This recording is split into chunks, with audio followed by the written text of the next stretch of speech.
Okay, Lacey, can you name the #1 brand for vehicle dependability? That's after 3 years, according to J.D. Power and Associates. Well, Zach, I'm going to assume, and I'm probably thinking along the same lines as most of you out there, that it would probably be Toyota or Lexus. Can you believe the #1 brand for dependability is Buick, tied with another name you're probably not thinking about, Jaguar? Wow, that's quite the honor.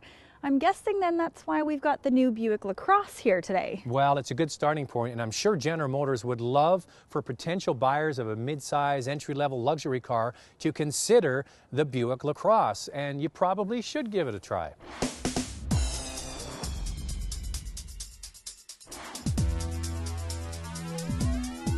The LaCrosse was called the Allure until just this year in Canada.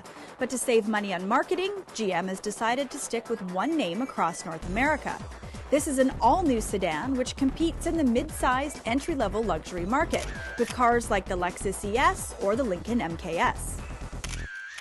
This new LaCrosse, it's a good-looking car, and a lot of it has to do with the way that Buick has integrated their signature grille into the front of this car. It doesn't look too overbearing. It's nicely flowing into the front. The headlights are really attractive. They wrap around the car, plus you can get the adaptive headlights with xenon. Now, the overall shape of the car also gives it that upscale, sleek, and sophisticated look. But one trend we're noticing in the auto industry is to have high doors and a cropped roof and small windows, which definitely gives it a dramatic look, but it doesn't help for outward visibility.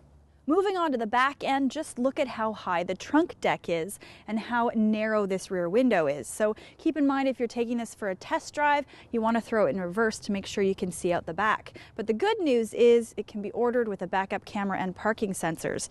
Now check out the size of this trunk. It's huge. There's a pass-through back here. The seats fold down flat, so you've got tons of room for cargo. Speaking of the back seats, there's plenty of room with lots of legroom. One thing to note is the high doors and the small back windows. If you have kids, their view out the back might not be the best. Hey, you know what? The kids get what they get, and I don't think anybody would complain about sitting back there. But in truth, this car is all about the front passengers, and they really do get treated to a sense of luxury. The faux leather dash with stitching is upscale, as is the light touch of wood, splashes of chrome, and sophisticated lighting. The great thing about GM is that their navigation and radio interface is similar from vehicle to vehicle, and it's easy to use and read. The 8-way power driver's seat is standard, along with leather-wrapped tilt and telescopic steering, leather shifter, Bluetooth connectivity, and auxiliary jack.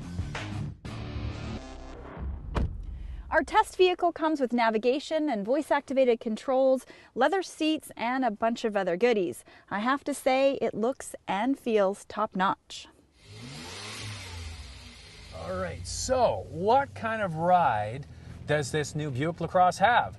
Is it mushy? Is it floaty-boaty? Is it like the big old Buicks of the 70s and 80s? Absolutely not. There is still feedback to the driver. It doesn't have a numb feel, but it's oh so smooth and quiet and refined. Now, the closest car I can think of to equate this vehicle to is the Lexus ES, and now that's very good company. So what I'm going to do, I'm going to bring the car to a stop. Of course, the engine's running. You can't feel the engine. You can't hear the engine. It's oh so quiet. The only thing we're hearing today is a little bit of rain on the roof. Unlike some cars in this class, GM decided to provide a base front-wheel drive car and an all-wheel drive version in the CXL trim. Also to help with winter driving is standard traction in GM's StabiliTrak. Now, the starting price of this Buick LaCrosse is just under $33,000. Now, you can add as much equipment as you like and put the price up as much as you can basically tolerate. But what I think about the LaCrosse, I think this is a very nice alternative. If you're in the market for that good-looking Chevy Malibu and you want a V6 and you want to get some extra features, the jump to this car really isn't that great. And I think it's a more stylish-looking car. It's more opulent on the inside. Plus, the V6 engine comes as standard equipment. Now, I really enjoy driving this Buick. Actually, over the last several years, any Buick that I've driven, I've enjoyed. I like larger cars that are relaxing and smooth and quiet, and a car you could take out on a long road trip and never really feel fatigue. And this car really delivers on all those points. Zach mentioned that the V6 comes as standard equipment on the LaCrosse, so it might be an alternative over the V6 Malibu.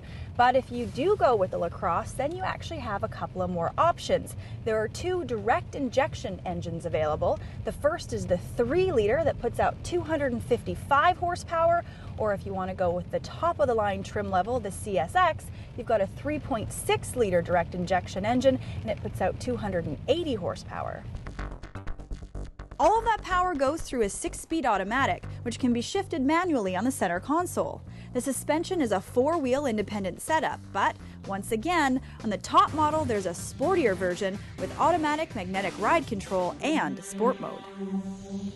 When I get behind the wheel of this LaCrosse, the first thing that I notice is that I feel like I'm sitting in a cockpit. Everything is well laid out and within reach. The fit and finish of the materials looks amazing, and I really feel like I'm driving a luxurious vehicle. Okay, Lacey, this new Buick LaCrosse is out. It's a good-looking car. It's got a nice interior, and we talked about the high-quality rating that Buick gets. Is that enough to grow sales with this new machine? Well, you know what, Zach? I think that it is. They've made some great improvements. The exterior styling looks absolutely fantastic.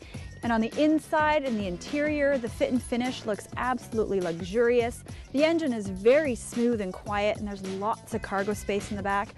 On the downside, it would have been nice if maybe they just packaged it a little bit better and offered leather or heated seats on the base model as standard equipment. Now, what they do, and the reason why they do that, is they want a really tasty price point to get people into the dealer. So they say it's going to be, just under $33,000. But they know most people won't order it that way. They'll spend a little bit more and get the middle trim level. That's going to be the case with this car. I'm in agreement with a lot of what you said there. What I like about this car, I think the styling is fantastic. The interior is great. You mentioned that. I also like the fact you've got two engine choices. The one in this car is the 3.6-liter direct injection.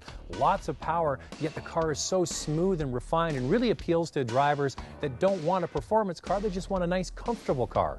And it's a nice size vehicle as well, especially for people in the back seat. They get near limo-like leg room. There is only one negative with this car, but it is something that you do get used to with the crop roof and the shallow windows. Outward visibility isn't as good as it could be, but you do adapt and most drivers will get used to it. Lacey, we were in Detroit for the auto show. We had a sit-down meeting with the vice chairman of General Motors, Bob Lutz, and he said that this new car is turning sales for Buick, so they're on their way. Why is Buick so popular in China? Find out in this web-only segment at drivingtelevision.com.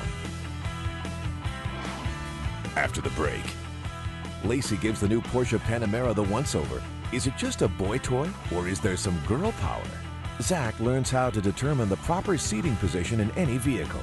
And is the minivan all washed up? Lacey gives you an update on these once popular family haulers.